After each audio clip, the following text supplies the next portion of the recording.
Copa del রে round of 32-এ Atletico বালেয়ার্সের বিপক্ষে Argentine তরুণ তুর্কি নয় গোলরক্ষক হুয়ান মুসোর 7টা অবিশ্বাস্য সেভে বাঁচিয়ে দিয়েছে অ্যাটলেটিকো মাদ্রিদকে, যার মধ্যে একটা ছিল অবিশ্বাস্য পেনাল্টি সেভ। পুরো ম্যাচটাকে যেন একাই নিয়ন্ত্রণ করেছে এই আর্জেন্টাইন বাজ পাখি।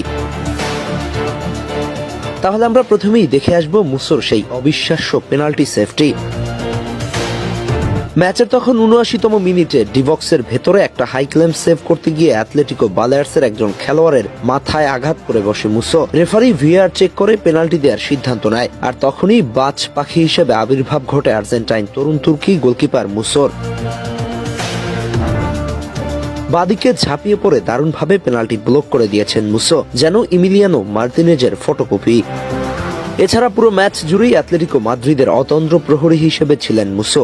পুরো ম্যাচে 7টা সেভ, যেখানে একটি পেনাল্টি, 2টা goal conceded, 94% accurate pass, 100% accurate long ball, একটা সুইপ, একটা হাই ক্লেম, 2টা ড্রাইভিং সেভ, যার ভেতরে ইনসাইড দ্য বক্স ছিল 7টা।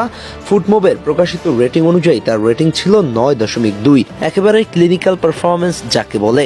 এই পারফরমেন্সের পর এটা বলতেই হয়, হুয়ান মুসো যেন সুযোগ পেলেই নিজেকে প্রমাণ করতে জানেন। বড় ম্যাচের চাপ, পেনাল্টির ভয় কিংবা প্রতিপক্ষের একের পর এক আক্রমণ কিছুই তাকে টলাতে পারেনি। ডিয়েগো সিমিওনের রক্ষণাত্মক দর্শনে যে গোলকিপার শুধু শেষ ভরসা নয়, বরং ম্যাচ জেতানোর অস্ত্র, মুসো সেই ভূমিকাতেই নিখুঁত ছিলেন।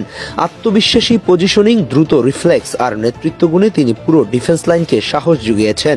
এই রাতটা শুধু একটি ম্যাচ জেতার গল্প নয়, বরং অ্যাটলেটিকো মাদ্রিদের গোলপোস্টে নতুন এক আর্জেন্টাইন নির্ভরতার নাম হয়ে ওঠা ঘোষণা হুয়ান মুসো। কোপা দেল রের ম্যাচে অ্যাওয়ে মাঠে অ্যাটলেটিকো বালেয়ার্সকে ৩-২ গোলে হারিয়ে পরের রাউন্ডে উঠেছে অ্যাটলেটিকো মাদ্রিদ। ম্যাচের শুরু